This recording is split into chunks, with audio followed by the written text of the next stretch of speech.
Welcome to Morganics, a podcast. My name is Chris Morgan. Recently, I was put on hiatus from my day job, so rather than do the chores that I should be doing around the house, I thought I would try to record a podcast. It's going to have a little bit of my writing, maybe a little bit of my music, some television show reviews, maybe even an interview. Not sure yet, but let's find out.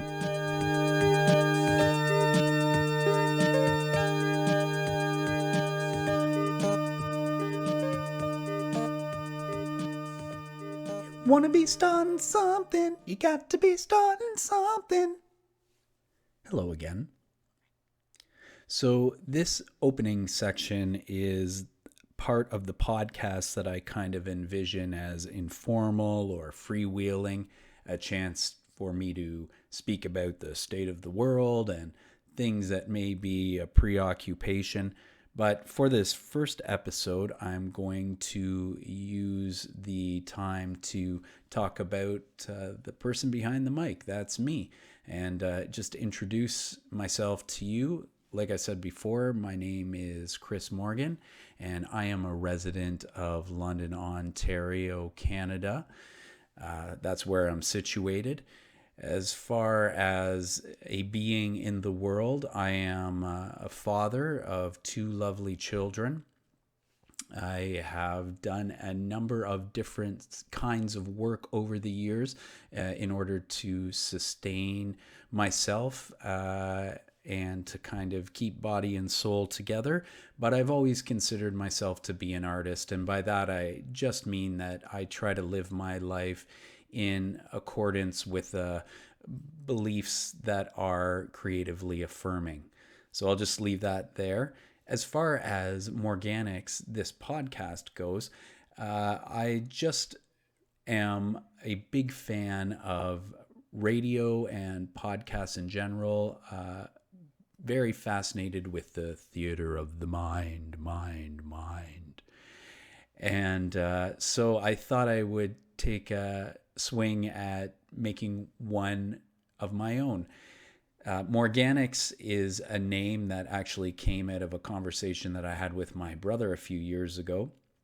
We were talking about the prospect of a future business, and he proposed the name Morganics as the name for a group of organic farms. Now, I think it's a great name, and it's one that I kind of filed away when he said it. It's actually, I believe, the name of an organic food producer in New Zealand or Australia. This podcast is not affiliated with that organization, except in an affection for punny monikers. So just wanted to get that out of the way. As far as what is going to happen on this podcast, I have a few ideas. Nothing is really set in stone. I thought about possibly presenting some editorials. Later on, I'm going to present an essay, actually, but writing, poetry, that sort of thing. I thought about doing TV, movie, book reviews, that sort of thing, even what I would describe as like a franchise check-in. So for me, there's 5 big franchises that I try to kind of keep apprised of.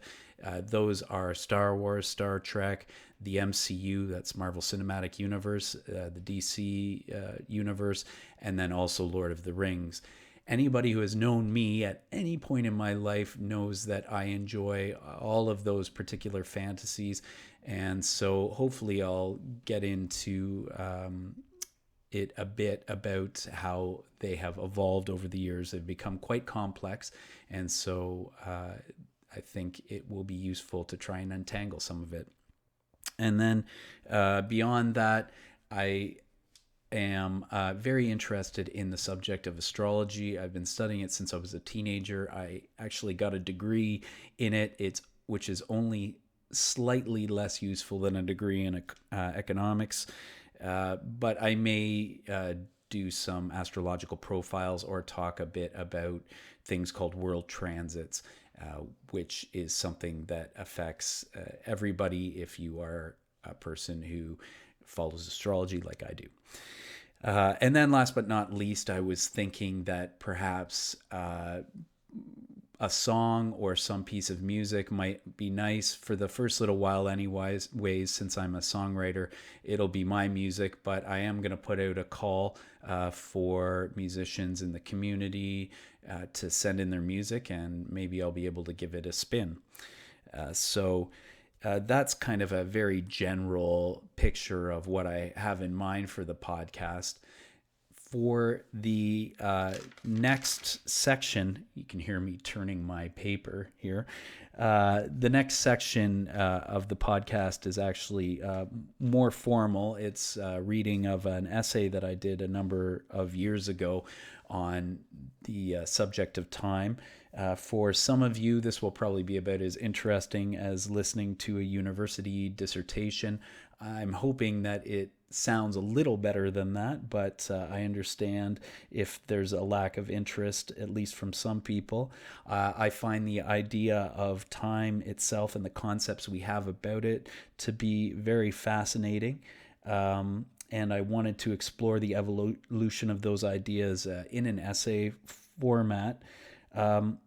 More than that, though, I'm really compelled about the role of public philosophy, which is not really based on the academic version of philosophy that many people think about with a lot of jargon. I'm more interested in a philosophy of the vernacular, of the everyday, a philosophy that restores wonder to the universe.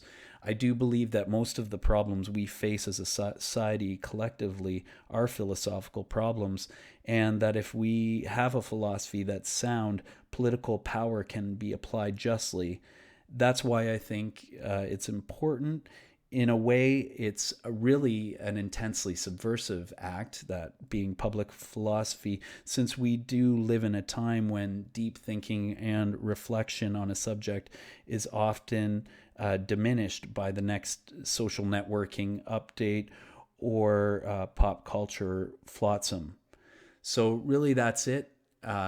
This is my essay on time, and if you've stuck around long enough, I hope you enjoy it.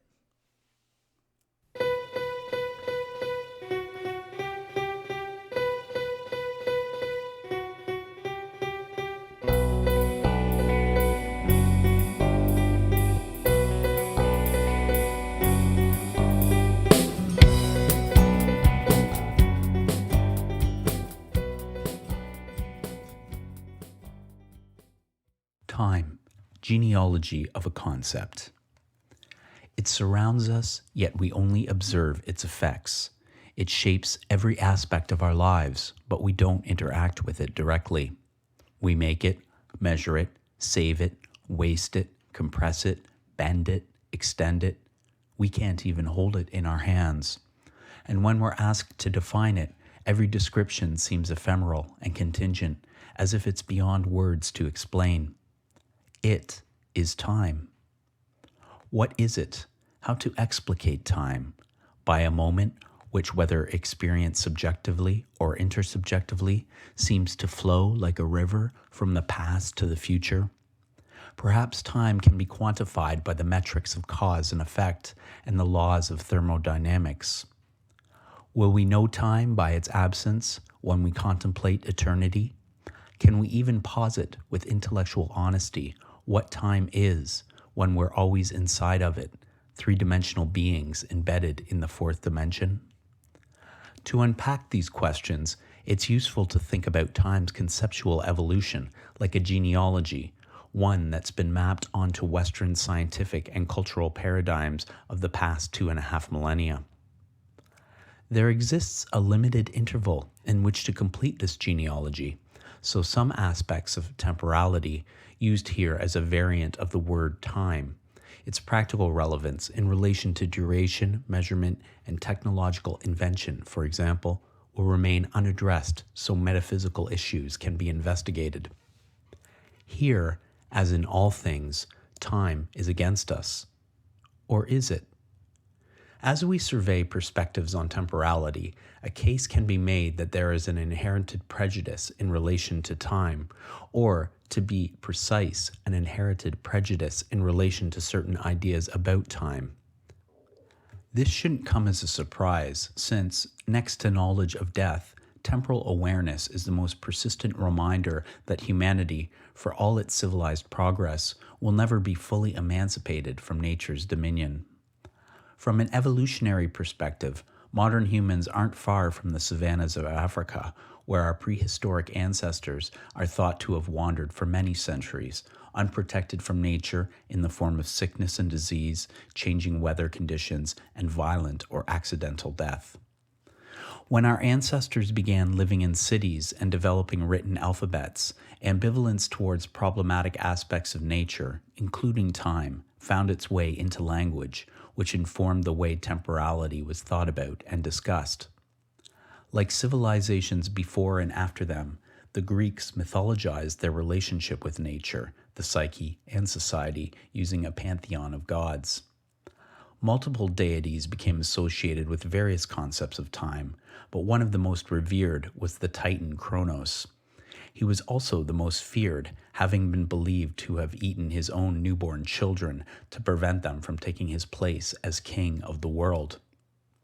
By the earliest decades of the Common Era, ambivalence towards time had been sublimated into numerous philosophical and religious systems. Plato's theory of forms and the Christian belief in an afterlife were just two of the Western ontologies that established transcendent orders which biased the absolute, the eternal, and the everlasting over the transitory, the temporary, and the temporal. Mathematics and geometry, too, with the stress on fixed shapes and formulas, represented a transcendent reality untainted by the vagaries of time.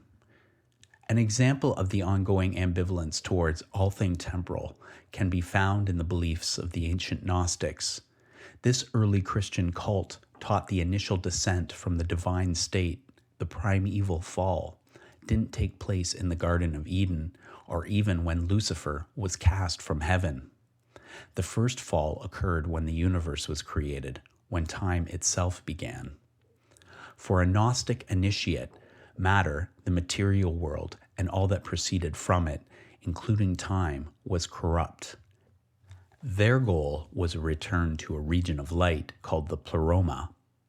Elements of this doctrine have been articulated in our era, reformulated by physicist David Bohm, who once enigmatically suggested that all matter is light, frozen in time.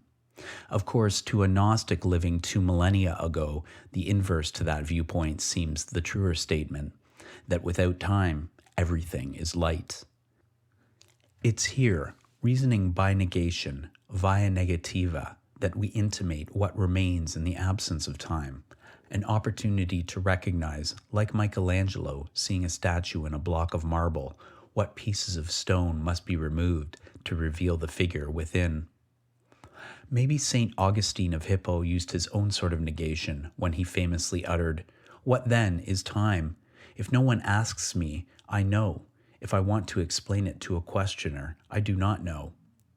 Had he been more forthcoming on the subject, Augustine might have said something like, "It is the eternal in us that allows us to perceive time," the eternal part referring to the human soul.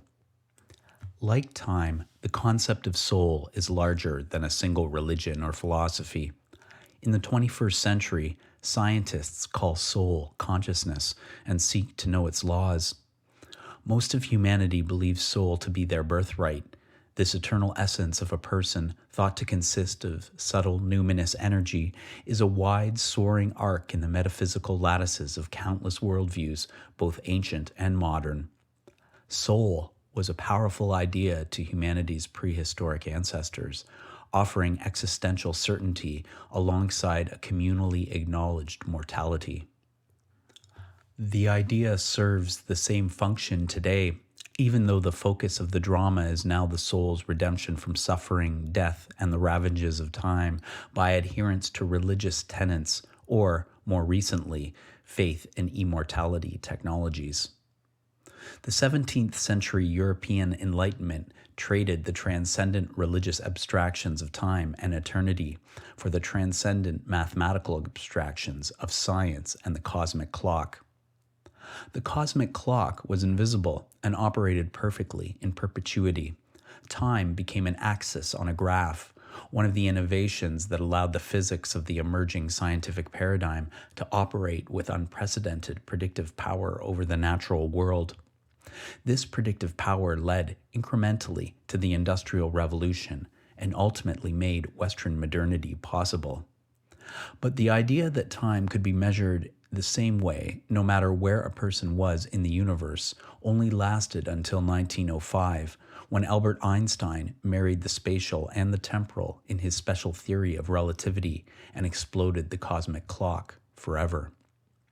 After that, it was impractical to think of time in the same absolute terms as people in previous eras had. Temporality in applied and conceptual considerations had become an area of interest for many fields of inquiry. Questions about time and its relation to memory, sentience, and aging, to society, technology, and the physics of gravity continue to shape our lives in the 21st century. Yet even in our high-tech civilization, the temporal prejudice persists, not least in the fact that there never seems to be enough time. Is there a way to mitigate this bias so that a renewed appreciation of time may be affected? Human perception was shaped by pressures of natural selection, and senses that ensured better opportunities for reproduction were favored by evolution. We might conjecture this included spatial and temporal awareness, which can be thought to have developed alongside one another. The parallel yet differing progression of these two streams of awareness are envisioned by H.G. Wells in The Time Machine. There are really 4 dimensions, 3 which we call 3 planes of space, and a 4th, time. There is, however, a tendency to draw an unreal distinction between the former 3 dimensions and the latter, because it happens our consciousness moves intermittently in one direction along the latter from the beginning to the end of our lives. Infants learn to navigate the spatial dimension from the moment of birth. For each of us, it is perhaps as close to innate knowledge as we might truly be able to claim, the inner pedagogy that taught our kind to walk upright with heads raised. Perhaps temporal awareness is another sort of innate knowledge, one that develops similarly to the spatial, but more gradually, over a lifetime, so that elders appreciate the folds and creases of temporality in a way that isn't experientially accessible to the young. That, much like infants learning to walk, we embark on a sort of fourth-dimensional ambulation throughout our lives, and it's only in maturity that an advanced understanding of time becomes possible. Might we call this sort of temporal sense wisdom, if it didn't undo the nuance of the description just provided? With this wisdom comes deeper knowledge of time as a generative force of nature, a force that makes manifest all possibilities, creatio ex tempore, tempore ex creatio, the creative essence from which the world emerges. This is the antidote to the prejudice observed in the temporal genealogy, the insistence that time devours all. To this valuation is put the notion of a prolific temporality and the wisdom to know that when the universe speaks to us, it speaks in time.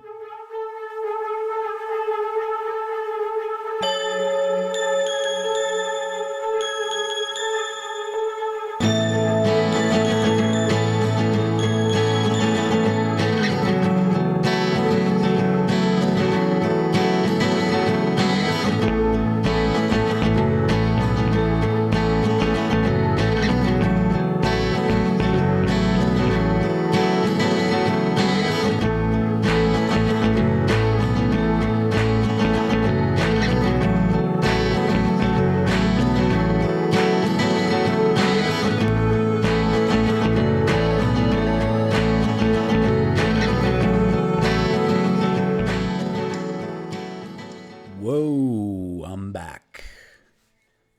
So, time, eh? What a trip.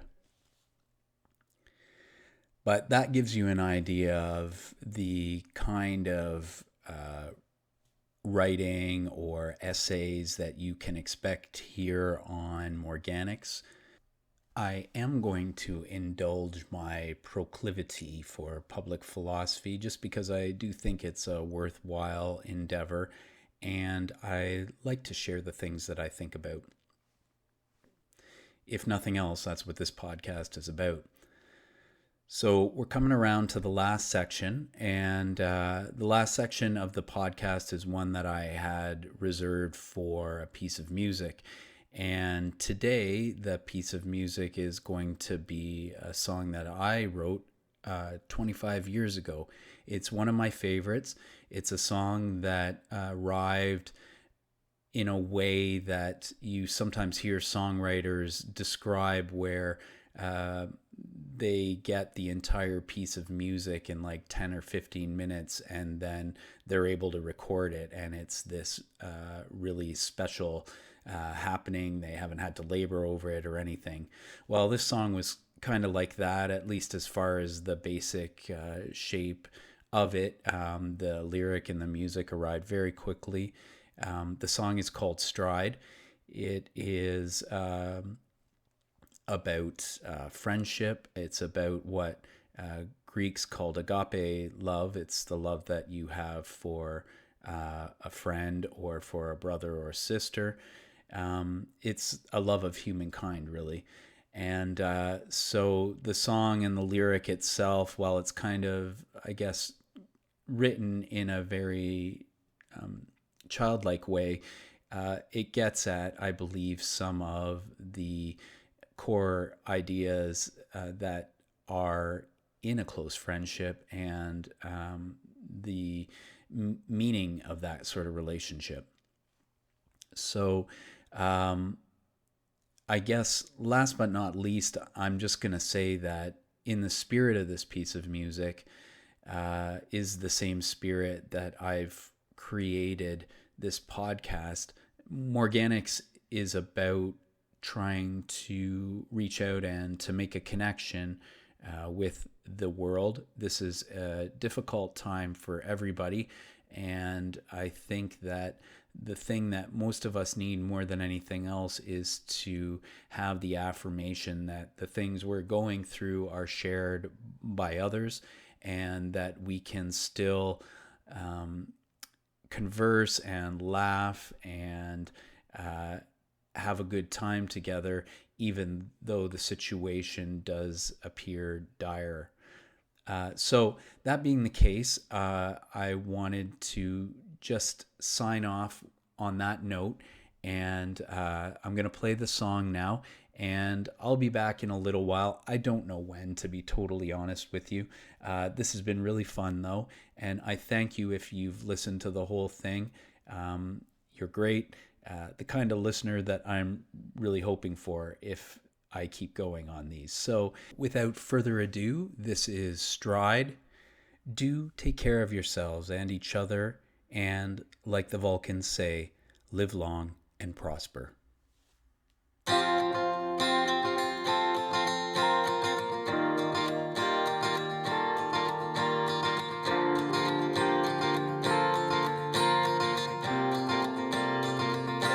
If I could divine the thoughts in your mind, maybe we could take it on together. A pause for the loss. If swords have to cross, just take it in stride. I'm on your side. Just take it in stride. It's one hell of a ride, and start a new page, open to change. 'Cause when it's all done, we'll shine like the sun. We won't have to run. We'll melt into one. And all things flow, and all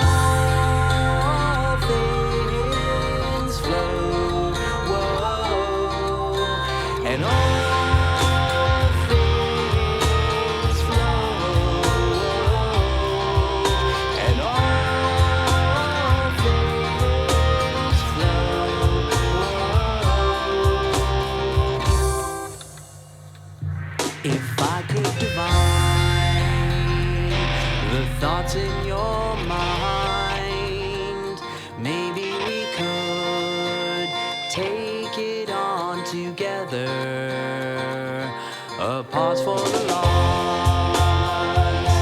If swords have to cross, just take it in stride. I'm on your side. Just take it in stride.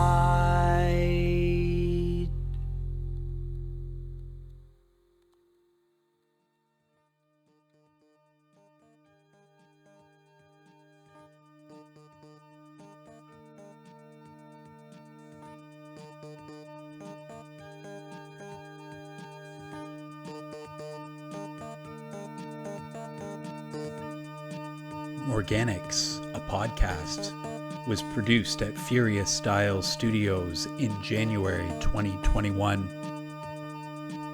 Got a question, a comment, a complaint, or a concern? Send it through to morganicspodcast@gmail.com. That's morganicspodcast@gmail.com. And thanks for your correspondence.